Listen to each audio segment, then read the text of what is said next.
जय श्री कृष्णा मित्रों। आज हम आप सबको गौ माता की कथा सुनाने जा रहे हैं। गौ माता की पूजा करने और उन्हें खाना देने से हमारे कौन से कार्य पूर्ण हो जाते हैं। इस कथा को सुनने के बाद आप सब बहुत प्रसन्न होंगे और आपके कष्ट दूर हो जाएंगे। चलिए कथा को प्रारंभ करते हैं। एक समय की बात है, चीन सागर में भगवान विष्णु शेषनाग की शैया पर लेटे थे और माता लक्ष्मी पास में बैठी भगवान विष्णु के पैर दबा रही थी। पैर दबाते दबाते वे अचानक से रुक गई।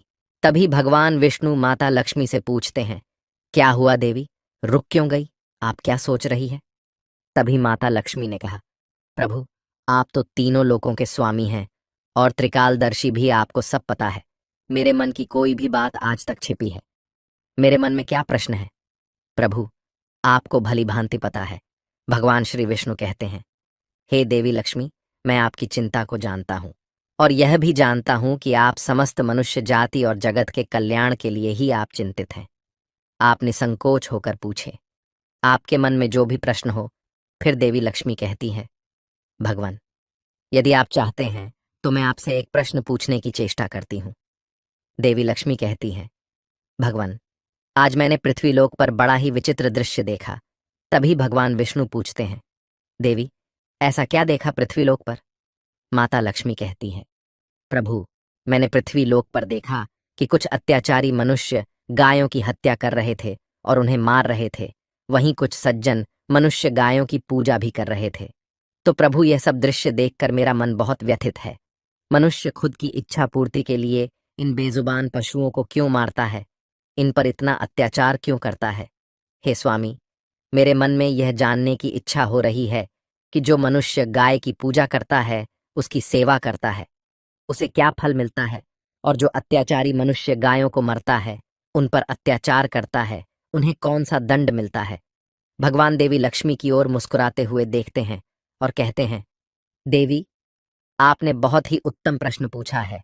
जो गायों को कष्ट देता, उन्हें मारता है, उसे तो उसके पाप किए हुए कर्मों की सजा नरक में अवश्य मिलती है। परंतु जो गायों की पूजा करता है, उनकी सेवा करता है, उन्हें स्वर्ग लोक की प्राप्ति होती है। गौ माता की सेवा करने से पृथ्वी लोक पर और देवलोक में मनुष्य को कौन सा फल मिलता है? देवी, मैं आपको एक कथा के माध्यम से आपको समझाता हूँ। हे देवी, आप इस कथा को ध्यान से सुने। इस कथा को जो भी मनुष्य सुनता है, उसके समस्त कष्ट और पाप नष्ट हो जाते हैं। उसे धन धान्य वैभव और कीर्ति की प्राप्ति होती है और मृत्यु के बाद वह मनुष्य देवलोक में निवास करता है, लोक में जाता है। माता लक्ष्मी कहती है, प्रभु, यह मेरा सौभाग्य है कि यह कथा आपके द्वारा मुझे सुनने को मिल रही है। भगवान कथा प्रारंभ करते हैं, कहते हैं, प्राचीन समय की बात है, भूलोक पर व्यवहार। स्वान वंश में एक मनु नाम के राजा, जो महाराज धर्म का बड़ा पालन करने वाले, गुणवान, चरित्रवान तथा महापराक्रमी थे। उन्होंने शांति और धर्मपूर्वक अपनी प्रजा और राज्य का पालन किया और अपनी प्रजा को सदा वहीं सभी तरह से सुखी रखा। उनकी प्रजा सदैव उनसे संतुष्ट रहती थी। कुछ दिन बाद राजा मनु की शादी राजकुमारी सतरूपा से हो जाती है। महाराज मनु अपनी पत्नी सतरूपा के साथ प्रसन्नतापूर्वक अपना वैवाहिक जीवन व्यतीत कर रहे थे। किंतु कुछ वर्ष बीत जाने के बाद महाराज को अपने उत्तराधिकारी की चिंता सताने लगी, क्योंकि महारानी के गर्भ से कोई संतान नहीं हुई। तब महाराज मनु अकेले और एकांत में बैठकर सोचने लगे कि मैंने कभी कोई पाप भी नहीं किया है और मैंने सदैव राशियों और मुनियों की सेवा की है, धर्मपूर्वक राज्य भी चला रहा हो, उसके बाद भी मुझे पुत्र की प्राप्ति नहीं हो रही है। मैंने अनजाने में ऐसा कौन सा पाप कर दिया है? इतना सोचकर वे बहुत चिंतित हो गए। फिर उनके मन में एक विचार आया कि इस समस्या का समाधान केवल गुरु वशिष्ठ जी ही कर सकते हैं। वे ही मुझे मेरे दोस्त के बारे में बताएंगे और संतान प्राप्ति के लिए कोई मार्ग बताएंगे। इतना सोचकर राजा मनु और रानी शतरूपा के साथ गुरु वशिष्ठ जी के आश्रम पर पहुंच गए। आश्रम पर वशिष्ठ जी नित्य कर्म करके ध्यान लीन में बैठे थे। उसी समय राजा मन उड़ाने के साथ उनके पास जाते हैं और उनका दर्शन करते हैं। राजा मनु और रानी ने गुरु वशिष्ठ के चरण स्पर्श किए और आशीर्वाद प्राप्त किया। गुरु वशिष्ठ ने उनका कुशल मंगल पूछते हुए उन्हें आशीर्वाद दिया। फिर वशिष्ठ जी कहने लगे, हे राजन, सब कुशल मंगल तो है ना? आप और महारानी का आज अचानक वन में मेरी कुटिया में पधारने की ऐसी क्या आवश्यकता बढ़ गई है? किस कारण से एक महान राजा को अपना राज्य छोड़कर इस वन में आना पड़ा? व्यवस्वान कुल के सभी राजा महाराज अपनी उम्र के अंतिम दिनों में अपना राज्य अपने उत्तराधिकारी को सौंपकर तपस्या करने के लिए वन में आते हैं। किंतु आप तो अभी भी नवयुवक हैं। आपने अभी अभी राज्य का कार्यभार संभाला है। आपने अभी तक पुत्र भी उत्पन्न नहीं किया है। फिर आप ऐसे अपना राज्यपाट छोड़कर वन में क्यों चले आ गए? यह आप जैसे महान और पराक्रमी राजा को शोभा नहीं देता है। इतना सब सुनने के बाद राजा मनु बोलते हैं, है गुरुवर, मैं यहाँ जंगल में आपके यहाँ पर तपस्या करने के लिए नहीं आया हूँ। गुरुदेव, मैं आपके पास सहायता मांगने के उद्देश्य से आया हूँ।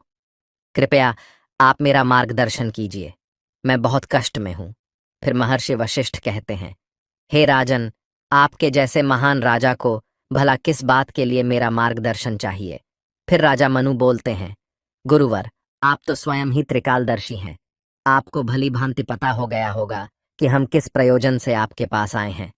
महाशय राजा मनु की बातें सुनने के बाद मुस्कुराते हुए कहते हैं, हे राजन, आप चिंतित ना हो, मैं अवश्य आपकी सहायता करूंगा। फिर महर्षि वशिष्ठ अपनी दिव्य दृष्टि से महाराज मनु के भूतकाल में हुए पापों को देखने लगते हैं तो उन्हें राजा की एक भूल के बारे में पता चलता है।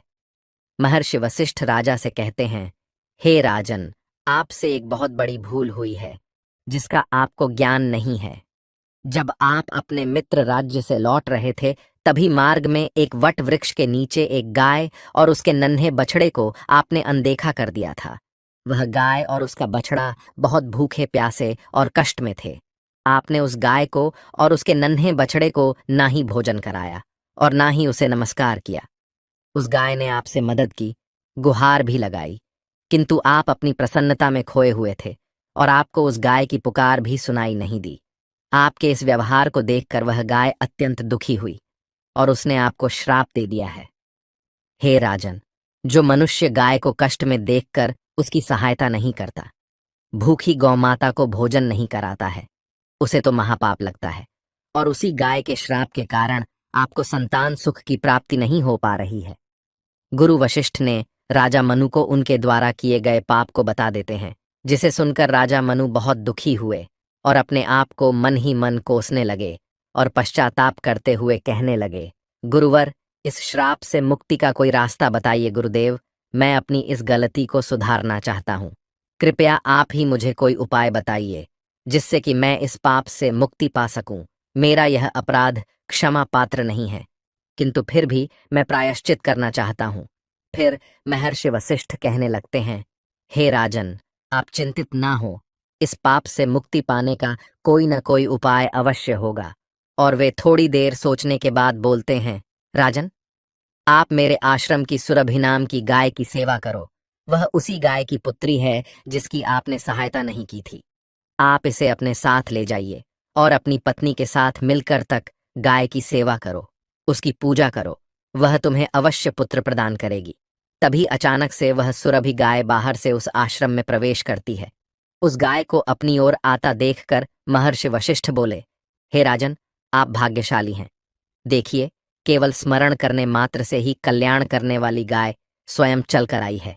यह गाय निश्चित ही आपके दुख दूर करेगी और आपके पापों का निवारण करेगी। आप जंगल में इस नंदिनी गाय के पीछे पीछे चलकर इसकी सेवा करो।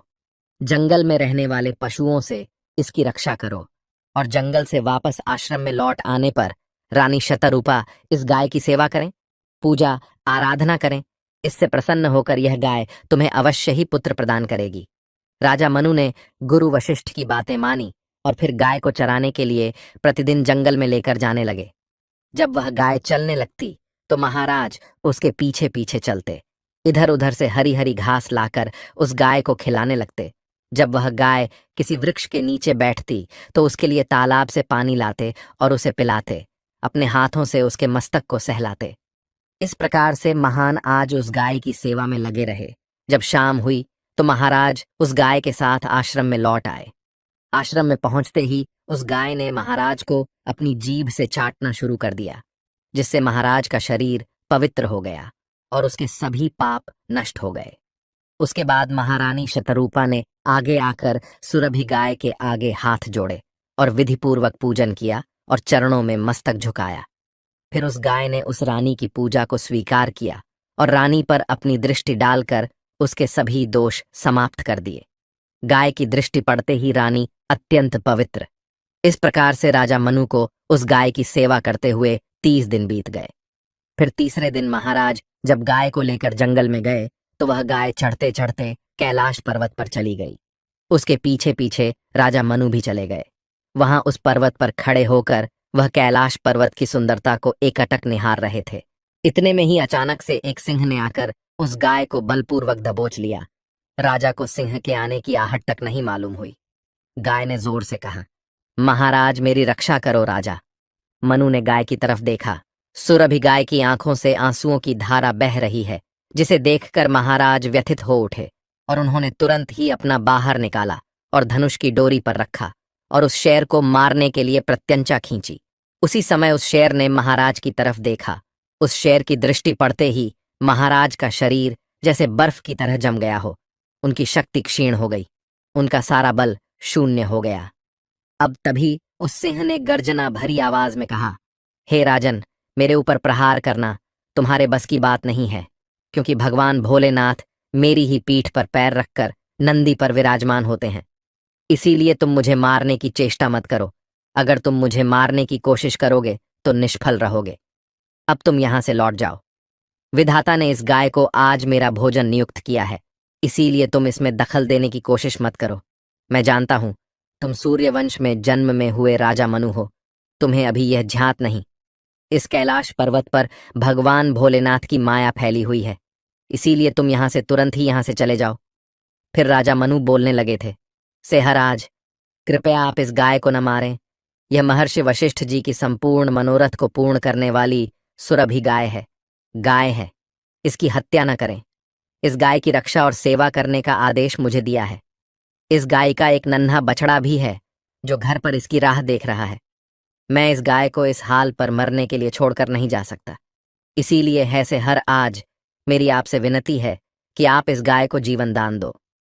इस गाय के बदले में मैं तुम्हें अपना शरीर समर्पित करता हूं, जिससे तुम्हारी भूख भी शांत हो जाएगी और इस गाय की रक्षा भी हो जाएगी और मेरे वचन का पालन भी हो जाएगा। साथ ही गौ रक्षा के लिए प्राण त्यागने से मुझे उत्तम गति की प्राप्ति होगी। इतना कहकर महाराज मनु उससे है कि सामने हाथ जोड़कर बैठ गए और आंखें बंद की। फिर अचानक से राजा के कानों में आवाज सुनाई पड़ी, पुत्र उठो, मैं तुम्हारी सेवा से अत्यंत प्रसन्न हो। यह सुनकर महाराज उठ खड़े हुए और उन्होंने अपने सामने उस गाय को देखा और वह शेर कहीं दिखाई नहीं दे रहा था। तब वह भी गाय राजा से कहने लगी, हे राजन, यह सब मेरी ही माया रची हुई थी। मैं तुम्हारी परीक्षा ले रही थी। तुम अपने प्राण देने के लिए तैयार थे, इसीलिए मैं तुम पर बहुत प्रसन्न हूं। अब तुम मुझसे कोई भी वरदान मांगा, जो तुम्हारी मनोकामना है वह कहो, मैं अवश्य पूर्ण करूंगी। महाराज मनु कहते हैं, हे गौ माता, मेरे मन में जो इच्छा है आप भली भांति जानती हैं। कृपया आप मुझे पुत्र प्राप्ति का वरदान दीजिए, मेरी यही कामना है। फिर उस गाय ने कहा, बेटा, तुम पत्ते के धोने में मेरा दूध लेकर उसका पान करो। इससे तुम्हें अत्यंत बुद्धिमान और गुणवान पुत्र की प्राप्ति होगी। महाराजा दिलीप कहने लगे थे, अब आप मेरे साथ आश्रम पर चलिए और मैं आपकी पूजा आराधना करके तथा मेरे अनुष्ठान को पूरा करके आपके अमृत समान दूध का पान करना चाहता हूं। उसके बाद राजा मनु उस गाय को साथ लेकर आश्रम चले गए। आश्रम में पहुंचने पर महारानी शतरूपा ने आगे आकर उस गाय का पूजन किया। तब उस गाय ने कहा, महारानी, आप मुझे स्पर्श करें, इससे आपको अत्यंत गुणवान और विद्वान पुत्र की प्राप्ति होगी। फिर महारानी ने गाय को स्पर्श किया। महाराज और महारानी ने उस गाय की विधिवत पूजा आराधना की और उनके अमृत के समान दूध को प्रसाद समझकर ग्रहण किया। महर्षि वशिष्ठ कहने लगे, हे राजन, अब आप अपने पाप से मुक्त हो चुके हैं। तुम्हारी मनोकामना अवश्य पूर्ण होगी। जो भी मनुष्य गाय की सेवा करता है, उसे भोजन कराता है, उसकी पूजा करता है, उसके सभी काम सफल होते हैं। जो भी गाय की रक्षा करता है, उसकी कभी दुर्गति नहीं होती है। मृत्यु के बाद वह देवलोक में जाता है और भगवान के दर्शन करने का सौभाग्य उसे प्राप्त होता है। जो मनुष्य गायक का दूध पीता है वह सभी रोगों से दूर रहता है। जो गाय का दान करता है उसे मोक्ष की प्राप्ति होती है। जो स्त्री रोज गाय को रोटी खिलाती है वह सौभाग्यशाली बन जाती है। गाय समस्त पापों का नाश करने वाली और सभी मनोरथ को पूर्ण करने वाली है। अतः सदैव इसकी रक्षा और पूजा करनी चाहिए। इतना करने से ही मनुष्य के सभी कार्य सफल होते हैं। उसकी दरिद्रता और गरीबी समाप्त हो जाती है। फिर भगवान विष्णु कहते हैं, हे देवी लक्ष्मी। इस प्रकार से महाराज मनु द्वारा गाय की सेवा करने से उन्हें 2 पुत्र और 3 कन्याओं की प्राप्ति हुई। मित्रों, आप भी प्रतिदिन गाय की सेवा करें, गाय को रोटी खिलाएं, गाय की इन पापियों से रक्षा करें। धन्यवाद।